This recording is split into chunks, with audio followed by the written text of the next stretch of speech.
감사합니다. 지난주간 명절을 지나면서 제가 문자를 하나 받았습니다. 친구 목사님으로부터. 조금 농담 섞인 문자인데요. 이렇게 문자가 왔어요. 나이를 한 살 더 먹는다고 하기에 떡국을 안 먹었습니다. 홍 목사님은요, 건강 주의하시구려. 왔어요. 좀 우스갯소리를 쓴 것 같아요. 그렇죠? 제가 그 문자에 대해서 이렇게 답했습니다. 나이 먹는 것도 즐거운 일 아닌가요? 충동에 휘둘리지 않고 허영의 거품을 전보다는 덜 힘들이고 걷어낼 수 있으니 가정과 사역의 주의 은혜 충만하시기를 이렇게 썼어요. 나이 먹는 게 이렇게 서러운 일입니까? 우리 이제 형님들, 누님들 한번 좀 대답해 보세요. 나이 먹는 게 그렇게 서러워요? 안 그렇죠? 나이 먹는 게 즐겁습니다. 물론 상실하는 것도 있지만 제가 볼 때는 즐거운 것은 뭔가 하면 제 경험상 보면 젊을 때에는 쓸데없는 그 충동에 의해서 내가 생각과 판단, 결정을 하고 또 별거 아닌 거 가지고 이 허영심에 들떠가지고 그거 비교하고 그 비교 가운데 오는 그런 쓸데없는 자존심, 허영, 또 그 비교 가운데 조금 못 미치면 열등감. 제가 요즘은 아주 그 허영과 충동으로부터 자유롭지는 않아요. 그렇지만은 옛날에 비해서 훨씬 더 쉽게 이렇게 지나갈 수 있습니다. 인터넷 이렇게 보면 인터넷에 제가 이렇게 화면에 작업을 하고 뭐 자료를 찾고 메일을 하고 하다 보면 인터넷 주변에 뭐 온갖 잡다한 것들이 많거든요. 옛날에는 목회자의 길을 가면서도 그런 거에 이렇게 눈이 갔다고. 요즘은 뭐 그런 거에 별로 바빠요. 내가 할 일도 바쁜데 뭐 그런 거 언제 뒤돌아봐요. 그런 충동과 허영에 옛날보다 그렇게 쉽게 휘둘리지 않아요. 이게 어디서 오는가 하면 나이 먹으면서 오는 거예요. 제가 볼 때 저보다 여기 선배님이신 우리 형님들, 누님들은 그런 면에서 훨씬 저보다 저에게 자유로울 거라고 생각합니다. 그래서 얼마나 참 좋은가, 나이 먹는 게. 물론 육신적으로 약해지고 뭐 사회적으로 이렇게 좀 한 발 뒤로 물러나고 어제 장원의 표현대로 저같이 뒷방 될지 모르지만 그럼에도 불구하고 별로 나쁜 것만은 아니라고. 아마도 삶의 끝자락에서 이렇게 서 있을 때 바라보면 지금 젊을 때 그리고 중요하게 여겼다라고 하는 것들이 사실 이거 아무것도 아니었구나 라고 그렇게 생각될 것들이 많을 것 같아요. 또 지금 이거 참 이게 내 인생의 의미고 행복이고 이거 꼭 붙잡아야 되는데 그렇게 막 아둥바둥 했던 것들이 사실 별거 아니었네 그렇게 생각될 것들이 많이 있지 않을까 그렇게 생각합니다. 삶의 본질은 들어가 보면 의외로 조금 더 간단해지고 단순해지는 거죠. 그 단순하고 본질적인 것들을 딱 잡은 사람들은 어디에 있든지 참 삶의 의미와 행복을 누리지만 그 아주 삶의 본질을 핵심을 잡지 못한 사람은 아무리 허다한 많은 것들을 펼쳐놓고 살아도 삶은 공허할 수밖에 없는 거죠. 오늘 그런 면에서 우리에게 본문 말씀은 아주 중요한 메시지를 주고 있습니다. 오늘 본문은 예수님께서 십자가에 죽으시고 부활하신 후에 지상생애에서 마지막 제자들을 만나고 조우하시는 장면입니다. 7 제자들이 갈릴리에 찾아온 바닷가에서 돌아와서 다시 고기를 잡고 있을 때 주님이 다시 찾아오셔서 그 중에 하나 대표 베드로에게 물으시는 것입니다. 내가 나를 사랑하느냐? 3번 물으십니다. 베드로뿐만 아니고 제자들뿐만 아니고 우리 모두 다가 세상을 살아가면서 막 걷어내고 양파껍질처럼 걷어냈을 때 그 속 꼭 남는 것 꼭 붙잡아야 될 것. 그래서 그것으로 인해서 우리의 삶이 진짜 의미가 있고 행복이 부여되는 그 아주 엑기스와 같은 그 무엇, 그게 무엇이냐 하는 것들을 우리에게 가르쳐주고 있는 것입니다. 그게 뭐죠? 한번 저를 따라해 보겠습니다. 하나님의 사랑을 깨닫고 그 사랑을 누리고 그 사랑에 반응하며 사는 삶이다. 여러분, 그것입니다. 하나님의 사랑이 무엇인지를 깨닫고, 그리고 그 사랑 안에서 거하고 그 사랑에 반응하며 살아가는 것이 우리의 삶의 진정한 삶의 목표라고 하는 것입니다. 이걸 찾은 사람은 그가 처해 있는 처지와 형편이 어디든 삶의 의미와 행복을 누리고 살아요. 이걸 못 잡은 분들은 뭐를 펼쳐놓고 해도 삶이 공허한 것이죠. 예를 들면 여러분 돌아가실 때, 서울에서 아파트 한 채 좀 마련했어야 되는데 그거 후회하면서 죽음을 맞을 분들이 계실까요? 아마도 한 분도 안 계실 거예요. 죽어가는 순간에, 이 생애를 마지막 정리하는 순간에 그 아파트 한 채가 뭘 대단합니까? 그때 내가 남들 가는 대학 나도 꼭 갔어야 되는데, 아무리 힘들고 어려워도 내가 대학 그래도 학사모 하나 썼어야 되는데, 그래서 학사모 쓴 사진 하나 좀 딱 걸어놨어야 되는데 그거 못했네. 그거 아쉬울 사람이 있습니까? 그거 후회할 사람은 없을 거예요. 내가 그 직장에서 조금 더 진급했어야 되는데 그거 후회할 사람은 없을 거예요. 진정한 삶의 후회는, 오늘 장로님이 기도도 그렇게 해주셨는데, 오늘 주어진 삶이 내게 얼마나 소중한 것인가, 그것을 깨닫지 못하고 또 나와 관계된 사람들을 진정한 하나님의 사랑으로 사랑하지 못하고 그 충분한 사랑으로 그들에게 관계하지 못한 것에 대해서 한결같이 다 후회하게 되겠죠. 나오미 레이첼이라고 하는 샌프란시스코 의과대학의 임상 교수가 있는데, 그분이 쓴 책을 제가 얼마 전에 읽었는데요, 할아버지의 기도라고 하는 책입니다. 그분이 한 20여 년 동안 말기 암 환자들을 이렇게 돌보면서 치유하면서 상담하면서 돌봤던 분인데, 그분의 책 가운데 보면 그런 기록이 있어요. 여러분에게 한번 여쭤볼게요. 암 진단을 받은 사람들, 그리고 그 암 진단 이후에 치료의 과정을 겪는 사람들과 여러분과 저같이 건강한 사람들하고 비교해 볼 때 누가 스트레스 수치가 더 높을 것 같아요? 암 진단을 받고 암 치료를 해가는 사람들이 스트레스가 더 높을 것이다. 손 들어보세요. 그러면 두 분, 암 걸린 분들보다는 우리 정상인들이 더 스트레스가 높을 것이다. 두 분, 이 두 분, 세 분은 오늘 아침에 일부 예배 설교를 들으신 분들이죠. 안 드신 분들은 뭐예요? 안 드신 분들은 하여튼 묻어가려고. 우리가 그저 쉽게 생각할 때는 암 걸린 사람 스트레스가 제일 큰 것 같아요. 물론 그 암의 진단을 받았을 때 오는 여러 가지 많은 그 두려움, 고통, 불안함, 이것 때문에 잠시적으로 큰 고통을 겪고 있는 건 사실이지만, 이 나오미 레이첼이 20년 동안 암 환자들을 관찰해본 결과, 그리고 테스트해본 결과, 암 걸린 사람 그리고 이후에 치료를 해가는 과정에 있는 사람이 건강하고 정상적인 사람보다 스트레스 지수가 훨씬 더 낮아요. 이유가 뭔지 아십니까? 포기해서?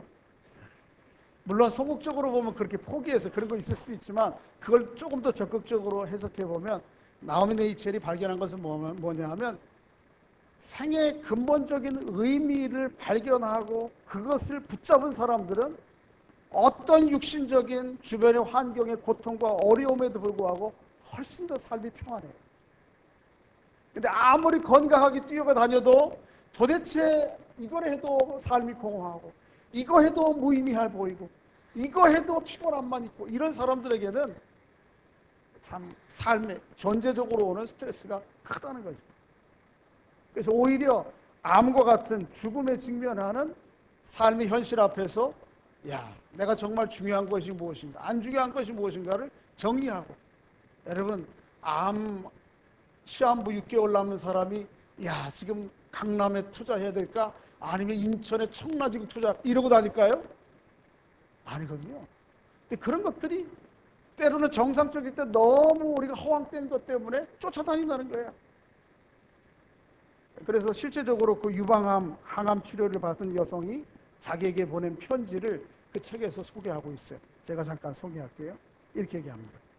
그 환자가 저는 처음으로 제 자신의 별을 바라보며 항해를 시작했습니다. 어처구니 없게도 저는 그동안 제 별이 아닌 다른 별들을 따라 항해하고 있었지요. 그동안 저는 제 자신의 의지와 상관없이 다른 사람에게 제 인생의 배의 키를 맡긴 채 항해해 왔습니다. 중략하고요.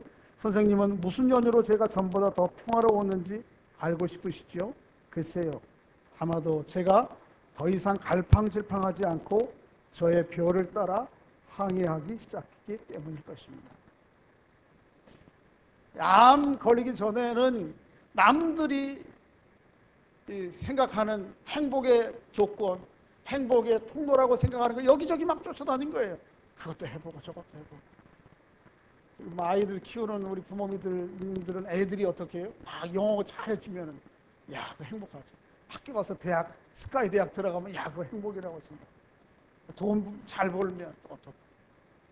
또 우리 권사님들은 뭐가 행복인지 모르지만 어쨌든 그 사람들이 만들어 놓은 거 있는데 그거 아무리 이리 쫓아다니고 저리 쫓아다니고 다 해봤는데 어느 삶의 한계에 오면 공허하다는 거예요. 그게 아니고 참 죽음이 현실이라고 하는 것을 직면하고 나서는 사소한 것들, 그렇게 중요하게 여겼던 거 다 내려놔 하나씩.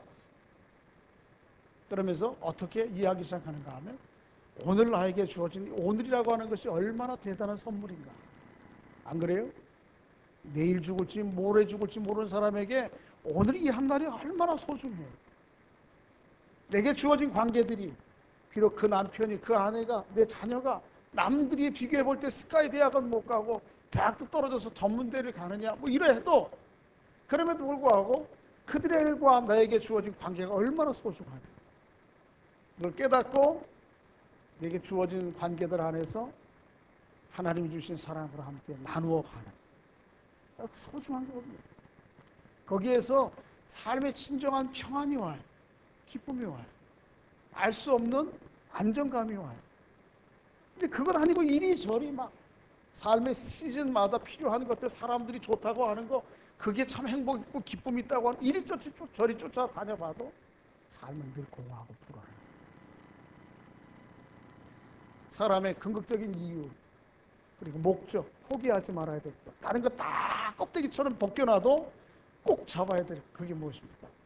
다시 한번 따라해 보겠습니다. 하나님의 사랑을 깨닫고 하나님의 사랑을 누리고 하나님의 사랑으로 반응하는 것이다. 그런 은혜가 우리 모두에게 있기를 주의 이름으로 축복합니다. 오늘 본문 예수님께서 베드로를 찾아오셔서 물으십니다. 내가 나를 사랑하느냐? 몇 번 하시죠? 내가 나를 사랑하느냐?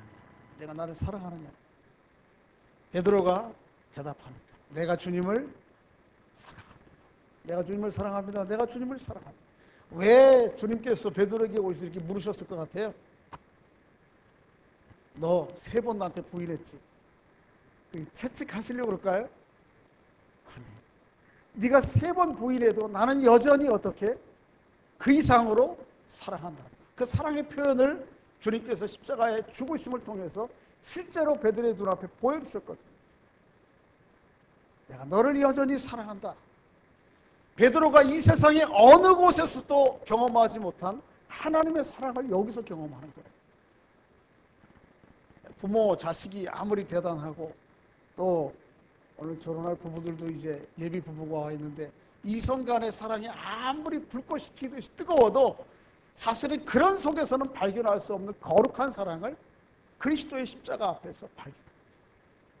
이 사랑을 우리가 경험하고 깨닫고 이 사랑을 누리며 이 사랑에 반응해가며 사는 것이 우리의 삶이라는 것이죠.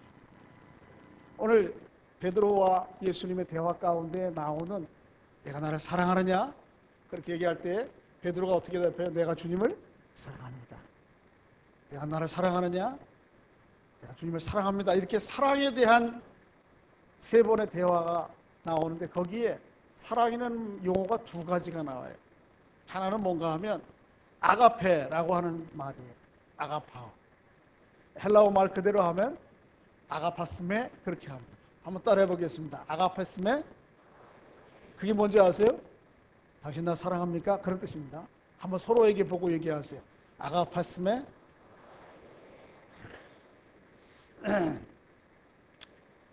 그러니까 베드로가 이렇게 얘기해요. 필레오스.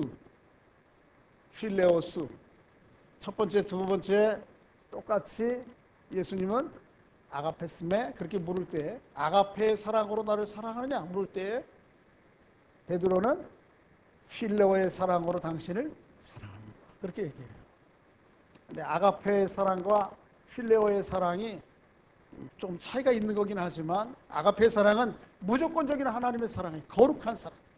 나를 배반해도, 나를 외면하고 나에게 반역해도 여전히 사랑하시는 사랑. 그런데 필레오의 사랑은 뭔가 하면 친구 간의 우정의 사랑이에요. 근데 진정 친구 간의 우정의 사랑을, 본문에 나오는 우정의 사랑을 오늘은 참 발견하기 어려워요. 아가페의 사랑과 필레오의 사랑이 약간은 차이가 있는 거지만 이게 아주 현격한 차이가 있지 않은 거예요.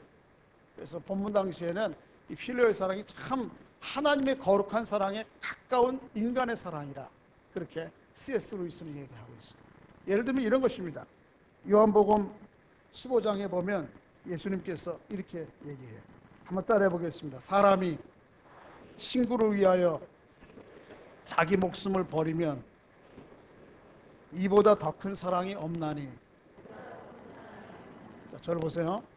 여쭙겠습니다. 혹시 여러분의 목숨을 친구를 위해서 바칠 수 있으시겠어요? 그러면 손 들어요.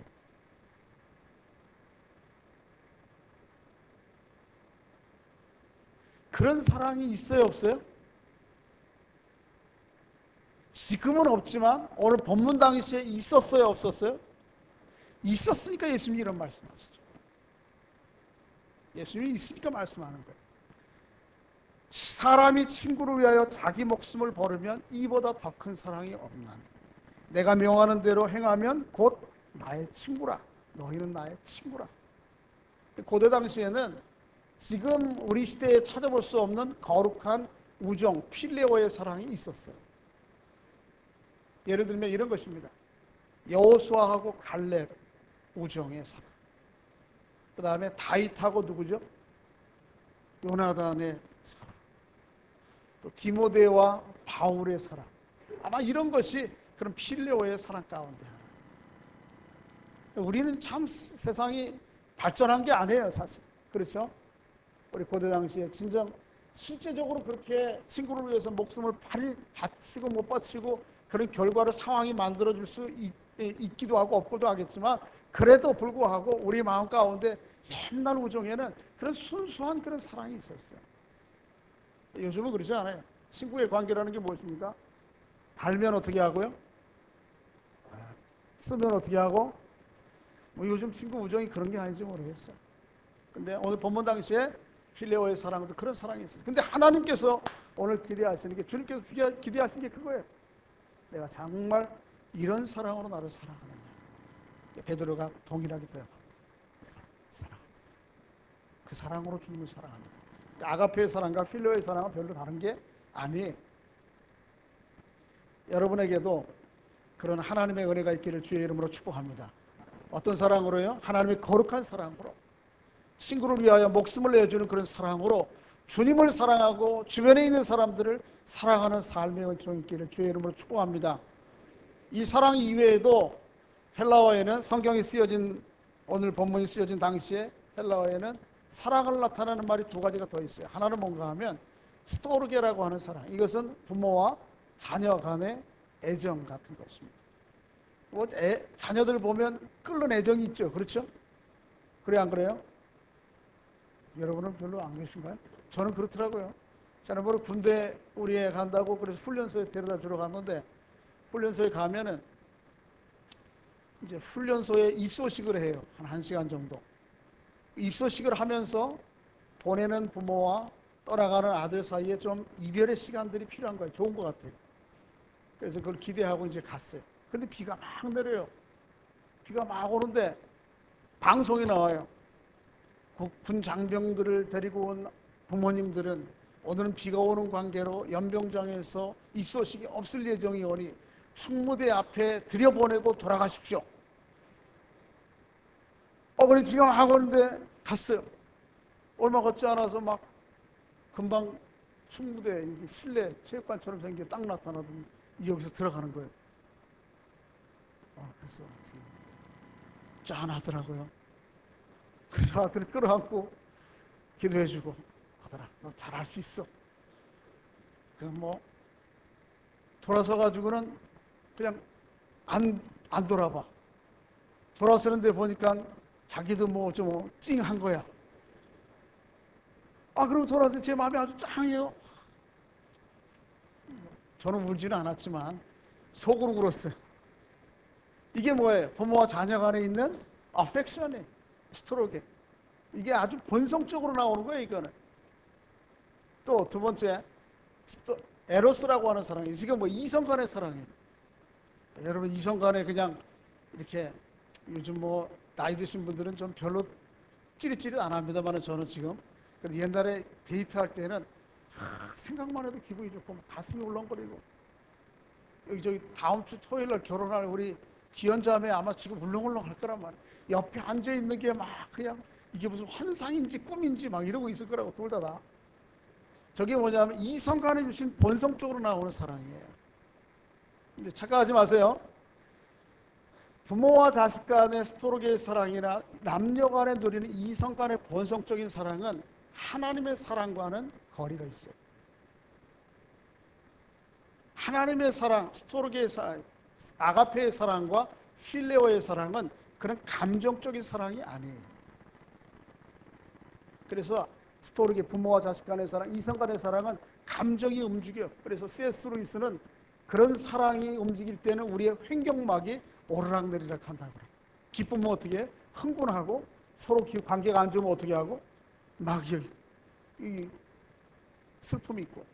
그런데 하나님 아버지의 사랑은 그런 감정적인 사랑이 아니에요. 감정적인 사랑에 비해서 비유적으로 표현하기를 C.S. 루이스는 감상의 사랑이라고 그랬는데, 제가 풀어 설명하면 이런 것입니다. 있는 대로 그냥 도와주는 사랑, 있는 대로 그냥 받아들여주는 사랑. 이것은 감정하고는 사실은 따라올 수 있지만 우선이 아니에요. 그것보다는 무엇입니까? 의지적인 사랑. 로마서 5장 6절과 8절 10절에 보면, 우리가 아직 죄인 되었을 때, 연약할 때, 우리가 아직 죄인 되었을 때, 우리가 하나님께 원수 되었을 때에도 감정적으로는 그 인간 사랑할 수 있어요, 없어요? 예를 들면 옆에 사람이 하나 있는데 나한테 서운하게 하고, 서운하는 정도가 아니고 나한테 어떻게? 원수처럼 생각해. 그럼 사랑할 수 있어요, 없어요? 솔직하게 얘기해봐요. 사랑할 수 있어요, 없어요? 두 가지 다인데, 사랑할 수가 감정적으로는 없습니다. 교회에서 사랑하라고 그러니까 동의하는 것 같은데, 저 같아도 사랑이 안 돼요. 꼴 보기 싫지. 감정적으로 그래, 감정적으로. 그래서 부모와 자식 간의, 이성 간의 사랑, 감정에 의한 사랑이 아니고, 그러나 의지적으로는 있는 그대로 보아주는 사랑, 그게 아가페의 사랑이요, 스토로게의 사랑. 그래서 로마서 5장 6, 8, 10절에 그렇게 얘기하는, 그가 아직 연약할 때, 그가 아직 죄인 되었을 때, 우리가 아직 죄인 되었을 때, 우리가 아직 하나님 앞에 뭐 할 때, 원수가 되었을 때도 하나님께서 어떻게 하신다? 사랑하신다. 오늘 주님께서 베드로에게 물으시는 것이, 그거 물으시는 거예요. 너 그런 사랑으로 나를 사랑할 수 있겠느냐?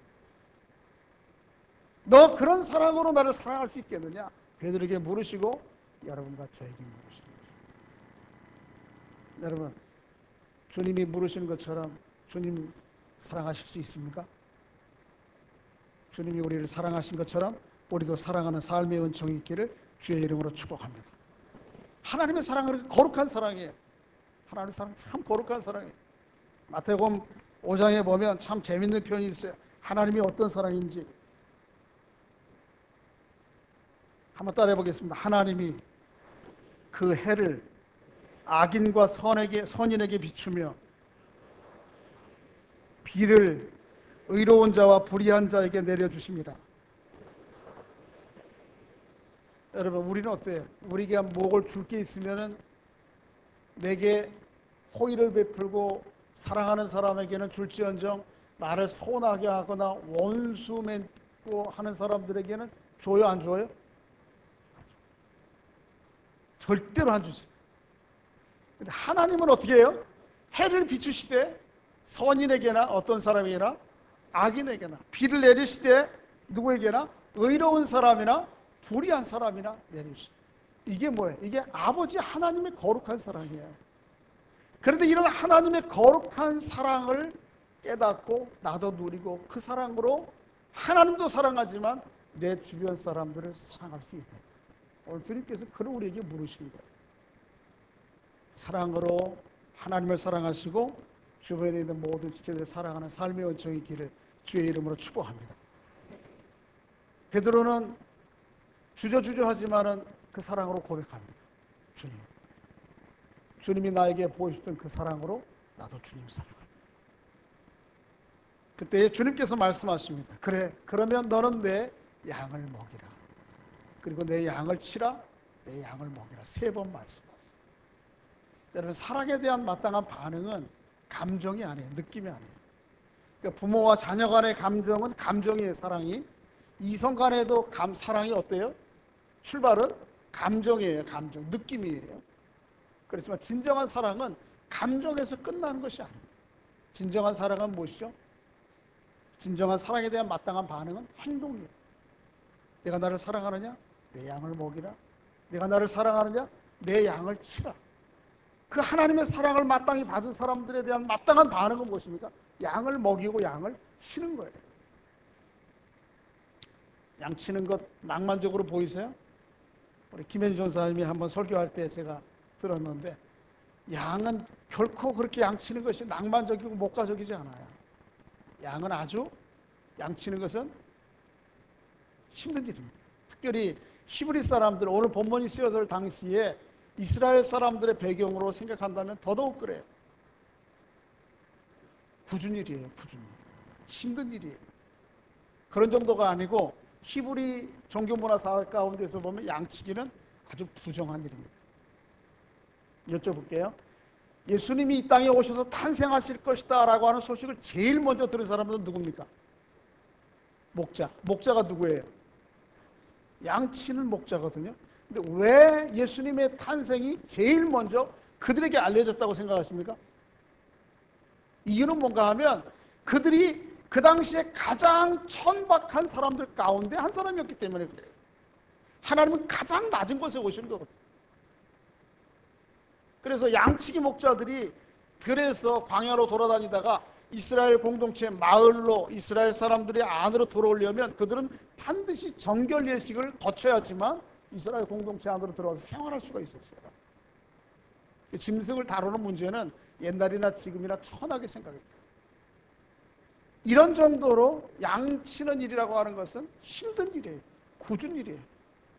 뭘 얘기합니까? 하나님의 사랑을 받은 사람들의 마땅한 자세는 그렇게 실제적인 행동으로 굳은 일을 감내하는 거예요. 양치는 일은 외로운 일입니다. 목양은 외로운 일이에요. 제가 이스라엘에 몇 해 전에 성지 순례할 때 여행을 했던 적이 있는데, 광야 생활이 과연 어떤 것인가 하는 것들을 경험하고 싶어서 요르단에서 내려와서 요르단에 와디럼이라고 하는 광야 투어를 하는 데가 있어요. 광야가 실제적으로 자보는 거예요. 몇 시간 차를 타고 들어가서 사막에 들어가서 자는 거예요. 그래서 가봤더니 한나절 이상 차 타고 쭉 광야로 들어가가지고는 우리나라에 보면은 왜 인삼밭에 왜 덮어 씌워놓는 거 있잖아요. 시커먼 거. 그런 가지 움막을 햇빛을 가려놓은 요만한 헛간 같은 데다가 간이 침대 같은 경우, 야전 침대 같은 거 2개 같은 거 올려놓고 그걸 빌려주고 돈을 받는 거예요. 그 다음에 저녁 밥 해주고 간단히. 거기 이제 제 아내하고 같이 하루 자는데, 거기 이렇게 머물면서 광야 저쪽 끝에 새카만 점이 몇 개 있어요. 그래. 그래서 가이드한테 물어봤어요. 저기 저 광야 끝에 산에 조그맣게 보이는 까만 점들이 뭐냐 물어봤더니 가이드가 얘기하기를 그게 바로 양이에요. 양. 그리고 양치기예요.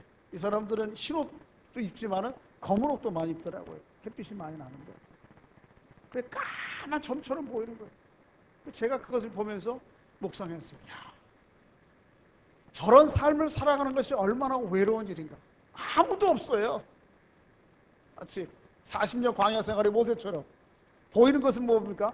한낮에 땡볕, 겨울에, 여름, 밤에는 뭐예요? 별밖에 안 보이고, 주변에 보이는 것은 다 마른 풀 몇 개 쫓아다니면서 그거 몇 날이고 쫓아다니는 겁니다. 저 삶이 얼마나 외로운가. 그 우리 가이드에 있던 그 친구도 말이에요. 우리를 좀 보라고 내려두고는 저 언덕에 이렇게 까만 옷 입은 친구가 누워가지고 상념으로 들을 바라보고 있는데, 그들에게는 외로움이라고 하는 게 아주 가까운 동무더라고요. 양치는 것이 외로운 것이에요. 뿐만 아니고 양치는 것은 위험한 일이기도 합니다. 요한복음 10장에 보면 예수님께서 말씀하시죠. 나는 선한 목자라. 선한 목자는 양들을 위하여 목숨을 버리거니와 삭구는 어떻게 해요? 이리가 오는 것을 보면 도망가고 달아나. 양을 치다 보면 양을 노리는 야생 짐승들이 오게 돼 있어요. 근데 목자는, 선한 목자는 야생 짐승들을 맞서서 자기 목숨을 내어놓고 양들을 지킨다. 뭐예요? 하나님의 사랑에 대한 마땅한 반응이 이런 것입니다. 위험이 있고 치러야 될 대가가 있으면 얼른 도망가고, 외로운 길이라면 나는 그 길을 안 가고, 힘들고 험한 일이라면, 더러운 일이라면 나는 그 길을 안 하겠습니다. 그게 아니고요. 하나님의 진정한 사랑을 깨달은 사람들은 외로운 길도 가는 것이고, 더럽고 험한 일도 하는 것이고, 때로는 위험이 와도 감수해 가는 것. 그게 하나님의 사랑. 그게 하나님의 사랑을 깨닫고 누리고 하나님의 사랑에 바로 반응하는 사랑입니다. 그래서 삶의 은총이 우리 모두에게 있기를 주의 이름으로 축복합니다. 여러분께 한번 제가 예수님이라고 생각하고 묻겠습니다. 여러분은 예수님을 사랑하십니까? 아가페스메? 여러분 필레오스 그래야죠. 여러분 그런 진정한 사랑으로 사랑하시냐고요. 감정이 일어나고 느낌이 일어나서 사랑하는 것이 아니고, 하나님이 우리를 죄인 되었음에도 불구하고, 원수 되었음에도 불구하고 의지적으로 십자가에 달리시고 두 팔을 벌려 내어주신 것처럼 그 주님을 사랑하고 그 주님의 사랑에 힘입어서 꼴보기 싫은 옆에 사람들도 정말 그 사랑으로 사랑할 수 있느냐, 오늘 우리에게 물으시는 것입니다.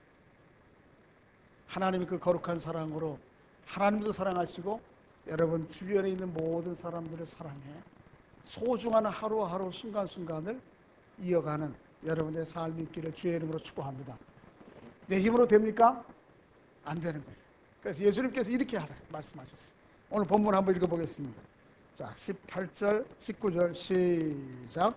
내가 진실로 너게 이르노니 내가 젊어서는 스스로 띠띠고 원하는 곳으로 다녔거니와 늙어서는 내 팔을 벌리리니 남이 내게 띠띠우고 원하지 않는 것으로 데려가리라. 이 말씀을 하시면 베드로가 어떠한 죽음으로 하나님께 영광을 돌릴 것을 가리키심이로라. 이 말씀을 하시고 베드로에게 이르시되 나를 따르라 하시니. 내가 할 수 있어요? 안 됩니다. 할 수 있는 비결은 딱 한 가지. 주님이 가신 그 길을 나도 똑같이 따라가려고 마음만 먹으면 됩니다. 3번씩이나 부인했던 베드로에게 다시 찾아오셨어요. 그럼에도 불구하고 내가 너를 사랑한다.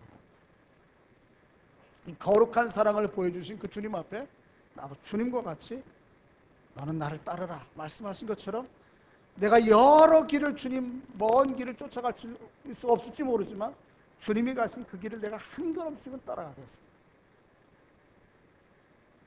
내가 두 팔 벌려서 세상의 모든 사람들을 다 품을 수는 없겠지만 내 앞에 있는 지금 그 사람 하나만은 주님과 같이 나도 팔을 벌리고 그들을 사랑하겠습니다.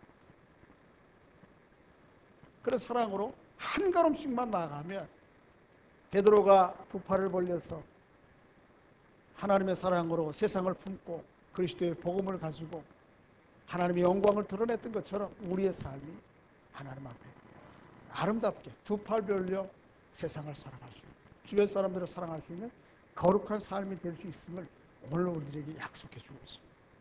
사랑으로 주님을 사랑하는 모든 성도들 될 수 있기를 주의 이름으로 축복합니다. 이 세상을 살아가는 목적이 딱 한 가지라고 그랬죠. 뭐죠? 한번 따라해 보겠습니다. 예수 그리스도를 통하여 하나님의 사랑을 깨닫고 그 사랑을 나도 누리고 그 사랑에 반응하며 살아가는 것이다. 할렐루야. 가깝게는 집에서 하세요. 비록 부부 간에 자녀들 간에 이거 본성적으로 나오는 사랑이에요. 그렇지만 거기에만 머물러 있지 않고 그들조차도 누구의 사랑으로? 하나님의 거룩한 사랑으로 살아. 또 조금 더 넓혀서 어디에서? 교회, 믿음의 공동체를 그렇게 살아가시고, 또 여러분 세상을 살아가면서 맺게 되는 모든 관계, 그 사람들을 꼴 보기 싫고 마음에 안 들고 내게 유익이 없고, 그래도 어떻게? 하나님의 그 사랑, 내게 보이신 하나님의 그 사랑, 이 사람 한 사람만은 품어보겠다. 그런 여정을 가시면 하나님께서 여러분의 생애도 베드로의 생애와 같이 하나님께 영광 돌리는 삶이었다고 그렇게 생을 마무리하게 되는 은혜가 있을 줄로 믿습니다. 그 하나님의 사람, 두 팔 벌려 내어주는 사랑으로 남은 생애를 살아가는 삶의 은총이 우리 모두에게 있기를 주의 이름으로 축복합니다. 아버지 하나님 은혜를 감사합니다. 주님께서 우리가 주님 앞에 여전히 허물되고 죄악되고 원수되었고 서운하게 하고 반역함에도 불구하고 배반함에도 불구하고 우리를 찾아오셔서 내가 너를 여전히 사랑한다, 거룩한 사랑으로 보여주셨는데 그 사랑을 우리도 깨닫고 누리며 뿐만 아니라 그 사랑에 합당한 반응을 하며 살아가는 저희들 될 수 있도록 은혜를 베풀어 주시옵소서. 저희들이 가슴이 좁아서 온 세상을 한꺼번에 다 품을 수는 없습니다. 그러나 내 앞에 있는 그 사람, 한 사람만은 주님의 사랑으로 두 팔을 벌려 안아 사랑할 수 있는 그런 거룩한 하나님의 사람들 될 수 있도록 역사해 주시옵소서. 예수님의 이름으로 기도하옵나이다. 아멘.